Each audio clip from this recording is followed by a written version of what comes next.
শ্রী বলরাম প্রভু শ্রীকৃষ্ণের প্রকাশ বিগ্রহ, তিনি তদেকাত্ম স্বরূপ। এই তদেকাত্ম স্বরূপের আবার প্রকাশ আছে। ভগবান ইচ্ছা শক্তিমৎ তত্ত্বেশ্বর আর জ্ঞান শক্তিমৎ তত্ত্বেশ্বর বাসুদেব, ক্রিয়া শক্তিমৎ তত্ত্বেশ্বর এই শঙ্কর্ষণ দেব।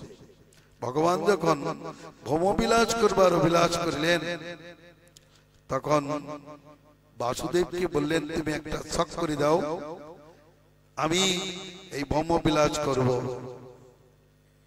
তিনি একটা শখ তৈরি করে দিলেন, প্ল্যান তৈরি করে দিলেন। সেটা কন্ট্রাক্টর সেই শঙ্কর্ষণের কাছে দিয়ে দিলেন, তুমি এইভাবে জগৎ বিস্তার করো। তিনি বললেন, আমি আপনার সেবা ছেড়ে তো যাবো না প্রভু। ঠিক আছে, আমি অংশে করব। স্বয়ং কৃষ্ণলীলার সহায়ক সূত্রে রয়ে গেলেন। আর তার এক অংশ, তার এক বিলাসমূর্তি হচ্ছেন বৈকুণ্ঠে, তার নাম মহাশঙ্কর্ষণ। তাকে বললেন, তুমি একটা ব্যবস্থা করো, আমি প্রভুর সেবায় আছি, আমি প্রভুর সেবা ছেড়ে যাব না। তিনি বললেন, প্রভু আমিও তো নারায়ণের সেবা ছেড়ে যাব না। তাহলে আমার কাজ কি করে হবে? বলে, আমি বের করছি স্বরূপ। সেখান থেকে এক অংশ বের করলেন।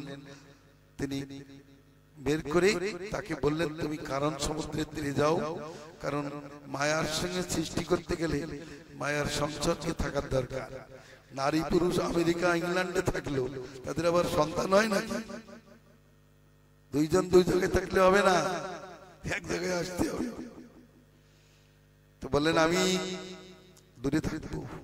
তাই কারণ সমুদ্রের তীরে সেখানে এক স্বরূপ প্রকাশ করলেন, তার নাম কারণাবধি বিষ্ণু। তিনি মায়ার প্রতি দৃষ্টি করলেন, দৃষ্টি মাত্রই জীবরূপ বীর্যকে ক্ষোভিত ধর্মিনী মায়ার গর্ভে ফেলে দিলেন। মায়ার গর্ভ থেকেই প্রথমেই মহত্তত্ত্বের প্রকাশ। মহত্তত্ত্ব কাল ধর্মে বিকৃত হয়ে অহংকার তত্ত্বের প্রকাশ হল। অহংকার তত্ত্ব ত্রিবিধ রূপে আত্মপ্রকাশ করিলেন।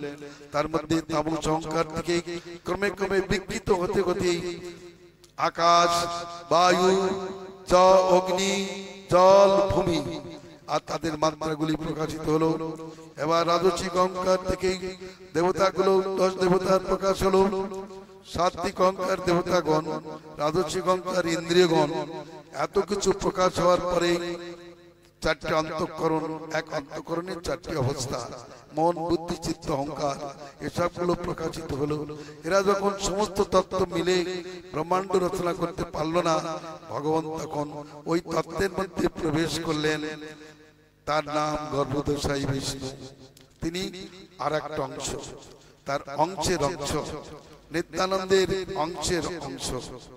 তিনি সেখানে প্রবেশ করে দেখে সব অন্ধকার। কি করবেন? শ্বেত জল দিয়ে ঘাম থেকে একটা সমুদ্র তৈরি করে সেখানে শয়ন করলেন। তার নাভি থেকে ইচ্ছাক্রমে একটা পদ্মের উদয় হলো। সেই পদ্মে ব্রহ্মার জন্ম হলো। পদ্মনালে হইল 14 ভুবন। এভাবে ব্রহ্মার সুতিকা ধাম প্রকাশিত হলো। কিন্তু জগৎ সৃষ্টি করতে গেলে আবার একটি স্বরূপের প্রয়োজন হলো। তখন তিনি নিজের থেকে একটি অংশ প্রকাশ করলেন। আর পৃথিবীর মধ্যে যে ক্ষীর সমুদ্র, ক্ষীর সমুদ্রের মধ্যে তার ধাম নির্দিষ্ট হলো। তিনি হলেন ক্ষীরোৎসাহী বিষ্ণু। তিনি জগৎ স্রষ্টা। সেখানে বিলাস করতে লাগলেন। কিন্তু এই পৃথিবী তলিয়ে যাচ্ছে, এই ব্রহ্মাণ্ড তলিয়ে যাচ্ছে, কে তাকে রক্ষা করবে? ভগবান আর একটা স্বরূপ প্রকাশ করলেন, তার একটা কলা স্বরূপ অনন্তকে প্রকাশ করে বললেন, অনন্ত, পৃথিবী যে তলিয়ে যাচ্ছে, এ ধরা তলিয়ে যাচ্ছে, তুমি একে ধারণ করো। বলে, কি করে ধারণ করব? বলে, আমার গুণগানে ধারণ করো। বলে, আমাকে ধারণ করবে কে? বলে, আমি তোমাকে ধারণ করব। ভগবান কর্মরূপে বসে গেলেন। কুর্মের পিঠে অনন্তদেব উঠলেন। অনন্তদেবের মাথায় ব্রহ্মাণ্ড সর্ষে বিন্দুর মতো অবস্থান করতে লাগলো। আর তিনি কৃষ্ণের গুণগান করে চলেছেন। কিন্তু তার একটা ইচ্ছা ছিল, ভগবান আমি আপনার অন্তরঙ্গ সেবা কিছু করব। তার জন্য তিনি আরেকটা ভাগ প্রকাশ করলেন, তার নাম শেষ। শেষ 10 মূর্তিতে কৃষ্ণের আসন, বসন, ভূষণ, যজ্ঞসূত্র, সিংহাসন, পাদুকা, ছত্র এবং উপাদান ইত্যাদি মূর্তিতে কৃষ্ণের সেবায় রয়ে গেলেন বৃন্দাবনে। সেই অনন্ত দেব এইভাবে সেবা করে তুলেছেন। আর তার মূল হচ্ছেন নিত্যানন্দ। সেই বলরাম তিনি এবার গৌরীর সেবার জন্য, কৃষ্ণ যখন গৌর হয়েছেন তখন তিনি নিত্যানন্দ হয়ে সেবা আরম্ভ করে দিয়েছেন।